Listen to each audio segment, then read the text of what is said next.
Bonjour à tous. Alors aujourd'hui, je vais parler de la méthode de décomposition du trinôme en somme produit.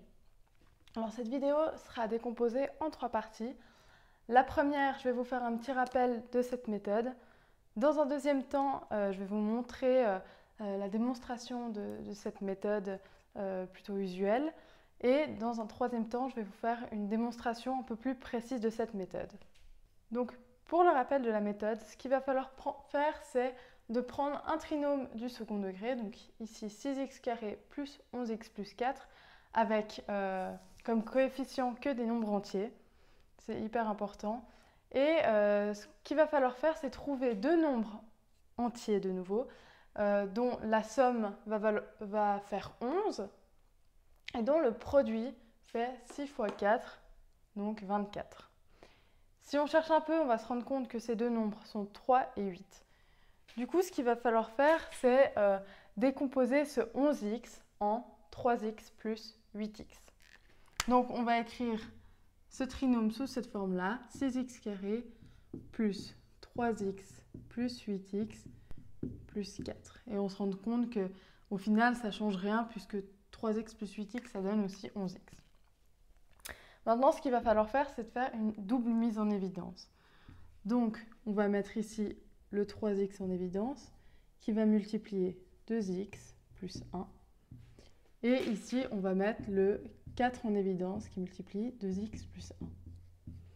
Et là, on fait de nouveau une mise en évidence, où on met 2x plus 1 fois 3x plus 4. Et là, on voit bien qu'on se retrouve avec quelque chose sous la forme ax plus b qui multiplie cx plus d.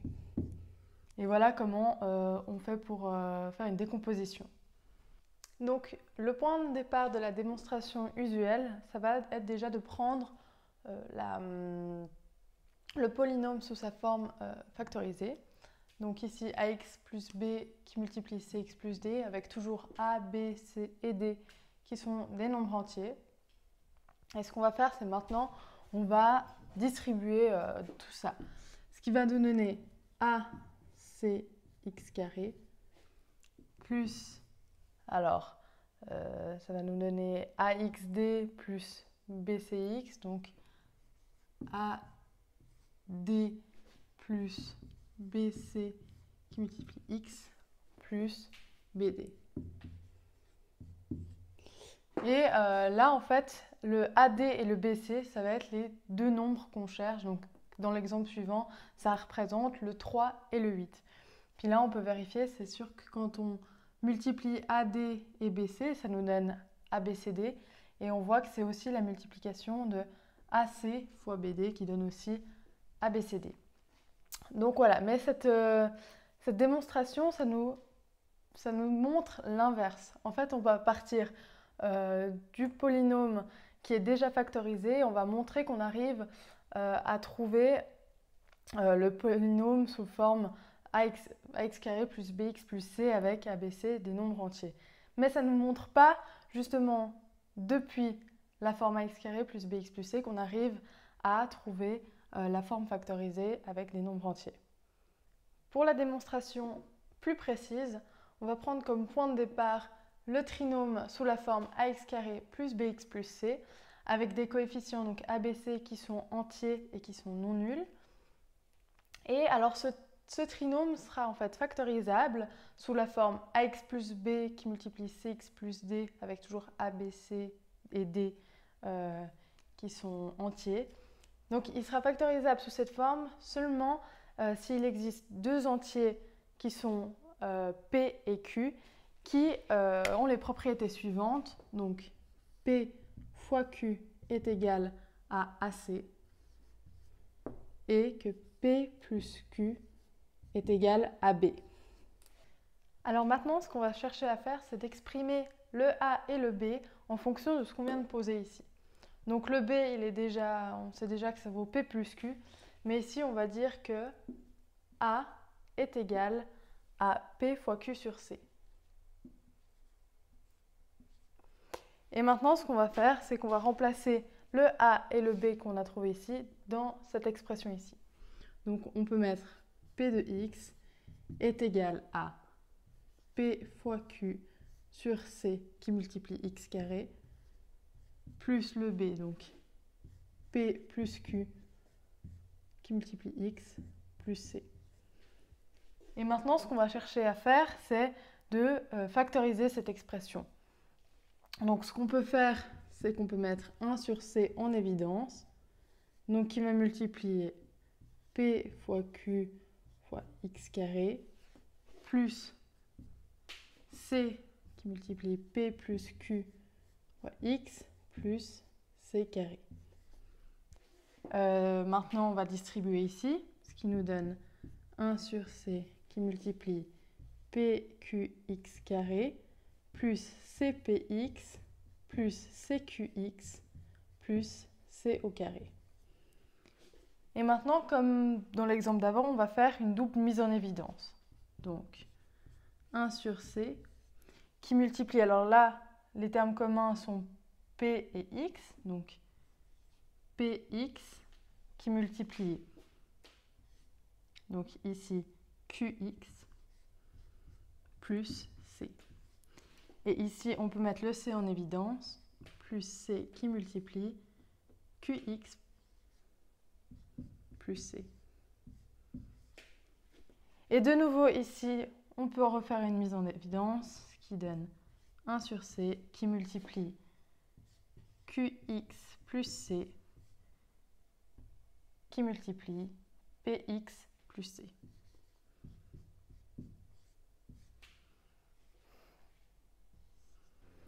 Donc, à ce stade-là, il va falloir s'arrêter un peu sur cette expression.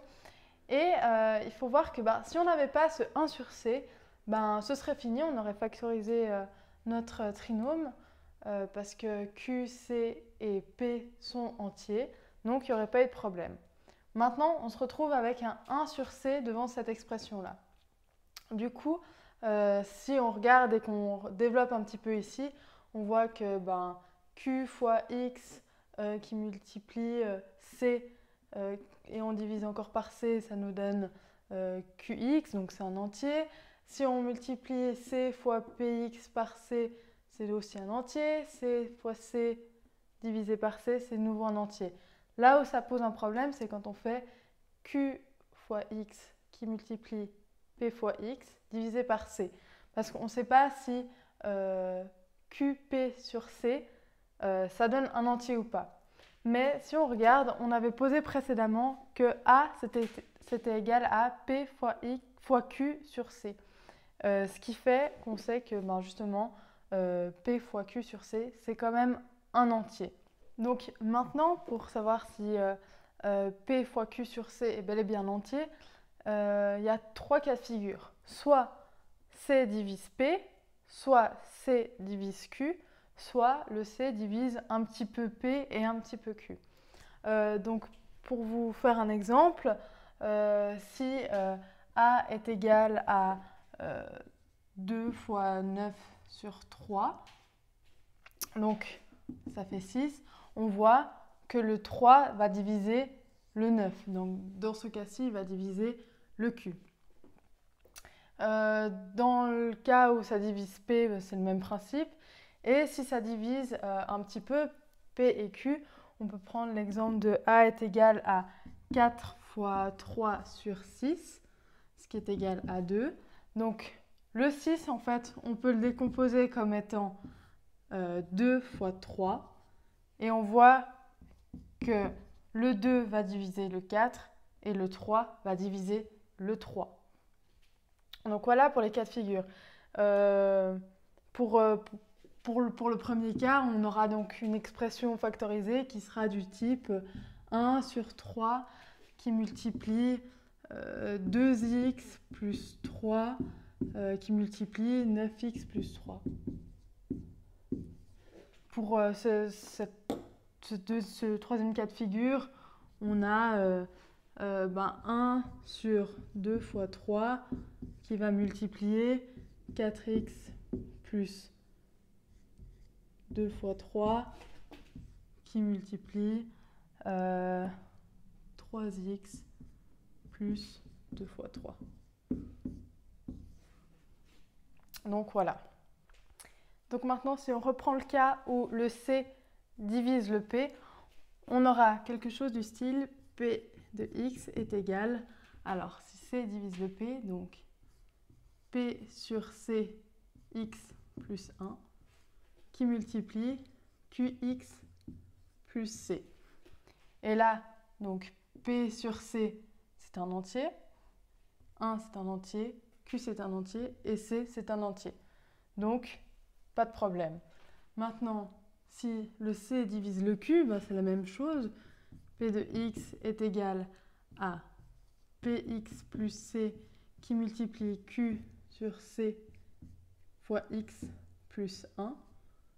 Et là, on remarque aussi que P est un entier, C est un entier, Q sur C est un entier et que 1 est un entier. Donc, pas de problème. Donc maintenant, pour le troisième cas de figure où C divise un petit peu le P, un petit peu le Q, alors il va falloir trouver deux nombres, P1 et P2, dont le produit vaut C, et avec P1 qui divise P et un nombre P2 qui divise Q. Donc on va réécrire ça un peu différemment. On va dire que Px est égal à, puis j'ai oublié de dire P1 et P2 doivent être aussi des entiers. Donc Px est égal à 1 sur C, donc P1, P2, qui multiplie Px plus P1, P2, qui multiplie Qx plus P1, P2. Maintenant, on sait que P1 divise P, donc on va mettre P sur P1x plus P2, vu qu'on divise tout par P1 ici, qui multiplie, ici on va tout diviser par P2, vu que P2 divise Q, donc Q sur P2, x plus P1, P2 sur P2, ça fait P1. Et là, P sur P1, c'est un entier, P2 est un entier, Q sur P2, c'est un entier, et P1 est aussi un entier. Donc voilà, maintenant avec tout ça, on a pu démontrer d'une manière assez précise la méthode de décomposition d'un trinôme en somme produit. Donc j'espère que cette vidéo vous aura plu. Si c'est le cas, je vous invite à consulter le site promath.ch que je vous mets en description. Vous y trouverez d'autres vidéos mathématiques et plein d'exercices et du contenu supplémentaire.